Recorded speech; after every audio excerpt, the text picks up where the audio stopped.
ವೀಕ್ಷಕರೇ ನಮಸ್ಕಾರ. ನಟ ಜಗ್ಗೇಶ್ ವರ್ಸಸ್ ಪ್ರಕಾಶ್ ರಾಜ್ ನಡುವಿನ ಕಾಳಗ ಒಂದು ಸ್ವಲ್ಪ ದಿನ ವಿರಾಮ ಇತ್ತು. ಈಗ ಮತ್ತೆ ಶುರುವಾಯಿತು ಜಗ್ಗೇಶ್ ವರ್ಸಸ್ ಪ್ರಕಾಶ್ ರಾಜ್ ನಡುವಿನ ಮಲ್ಲ ಯುದ್ಧ. ಶಿವಲಿಂಗೇಗೌಡರ ಆರ್ಎಸ್ಎಸ್ ವಿರುದ್ಧದ ಹೇಳಿಕೆಗೆ ಸಂಬಂಧಪಟ್ಟ ಹಾಗೆ ಜಗ್ಗೇಶ್ ರಿಯಾಕ್ಟ್ ಮಾಡಿದ್ದಾರೆ. ಆ ರಿಯಾಕ್ಟ್ ನಲ್ಲಿ ಪ್ರಕಾಶ್ ರಾಜ್ ಅವರ ಹೆಸರನ್ನು ಕೂಡ ಪ್ರಸ್ತಾಪ ಮಾಡಿದ್ದಾರೆ. ಮತ್ತೆ ಶುರುವಾಯಿತು ನಟ ಜಗ್ಗೇಶ್ ವರ್ಸಸ್ ನಟ ಪ್ರಕಾಶ್ ರಾಜ್. ಶಿವಲಿಂಗೇಗೌಡರ ಆರ್ಎಸ್ಎಸ್ ವಿರುದ್ಧದ ಹೇಳಿಕೆ ಸಂಬಂಧ ಮತ್ತೆ ತಾರಕಕ್ಕೇರಿದ ಟಾಕ್ವಾರ್.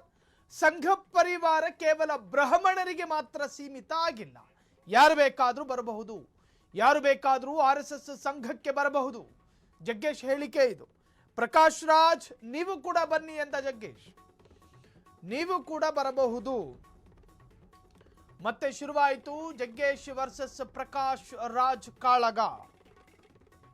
ಶಿವಲಿಂಗೇಗೌಡರ ಆರ್ಎಸ್ಎಸ್ ವಿರುದ್ಧದ ಹೇಳಿಕೆ ಸಂಬಂಧ ಜಗ್ಗೇಶ್ ರಿಯಾಕ್ಟ್ ಮಾಡಿದ್ರು. ಆ ರಿಯಾಕ್ಟ್ ನಲ್ಲಿ ಪ್ರಕಾಶ್ ರಾಜ್ ಹೆಸರು ಕೂಡ ಉಲ್ಲೇಖ ಇತ್ತು. ಸಂಘ ಪರಿವಾರ ಕೇವಲ ಒಂದು ವರ್ಗ ಅಥವಾ ಒಂದು ಜಾತಿಗೆ ಸೀಮಿತ ಆಗಿಲ್ಲ. ಜಾತಿಯನ್ನು ಮೀರಿ, ಪಂಥವನ್ನು ಮೀರಿ, ಧರ್ಮವನ್ನು ಮೀರಿ, ಎಲ್ಲ ವರ್ಗ ವರ್ಣವನ್ನು ಮೀರಿ ಸಂಘ ಪರಿವಾರ ಇರೋದು. ಹಾಗಾಗಿ ಯಾವುದೇ ಜಾತಿಯವರು ಬೇಕಾದರೂ ಬರಬಹುದು. ಪ್ರಕಾಶ್ ರಾಜ್ ಅವರೇ ನೀವು ಕೂಡ ಬರಬಹುದು ಅಂತೇಳಿ ಜಗ್ಗೇಶ್ ರಿಯಾಕ್ಟ್ ಮಾಡಿದ್ದಾರೆ. ಶಿವಲಿಂಗೇಗೌಡರು ಸದನದಲ್ಲಿ ಆರ್ಎಸ್ಎಸ್ ವಿರುದ್ಧ ಅತ್ಯಂತ ಗಟ್ಟಿ ಧ್ವನಿಯಲ್ಲಿ ಮಾತನಾಡಿದರು. ಏನಂತ? ಆರ್ಎಸ್ಎಸ್ ಸಂಘವನ್ನ ನಿಮ್ಮಂಥವರೇ ಹಾಳು ಮಾಡಿದ್ರು ಅಂತ. ಇದು ಸದನದಲ್ಲಿ ಮಾತನಾಡಿದಂತಹ ಶಿವಲಿಂಗೇಗೌಡರು. ಆ ವಿಚಾರಕ್ಕೆ ಸಂಬಂಧಪಟ್ಟ ಹಾಗೆ ನಟ ಜಗ್ಗೇಶ್ ರಿಯಾಕ್ಟ್ ಮಾಡಿದ್ದಾರೆ. ಶಿವಲಿಂಗೇಗೌಡರು ಆರ್ಎಸ್ಎಸ್ ಅನ್ನು ಬಹಳಷ್ಟು ಹಗುರವಾಗಿ ನೋಡ್ತಾ ಇದ್ದಾರೆ, ತಾತ್ಸಾರವಾಗಿ ಮಾತನಾಡ್ತಾ ಇದ್ದಾರೆ. ಹಂಗೆ ಮಾತನಾಡಕೂಡ್ದು.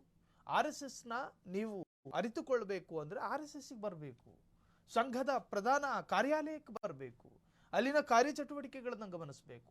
ಹೀಗೆ ಆರ್ಎಸ್ಎಸ್ ವಿರುದ್ಧ ಯಾರ್ಯಾರು ಮಾತನಾಡ್ತಾರೋ ಅದರಲ್ಲಿ ಪ್ರಕಾಶ್ ರಾಜು ಕೂಡ ಇದ್ದಾರೆ.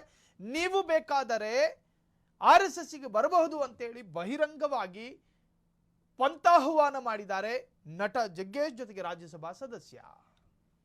ಕ್ಷಣ ಕ್ಷಣದ ಸುದ್ದಿಗಳಿಗಾಗಿ ಫ್ರೀಡಂ ಟಿವಿ ಸಬ್ಸ್ಕ್ರೈಬ್ ಮಾಡಿ, ಲೈಕ್ ಮಾಡಿ ಹಾಗೂ ಫಾಲೋ ಮಾಡಿ. ಹೊಸ ಸುದ್ದಿಗಳ ನೋಟಿಫಿಕೇಶನ್ಗಾಗಿ ಬೆಲ್ ಐಕಾನ್ ಮೇಲೆ ಕ್ಲಿಕ್ ಮಾಡಿ.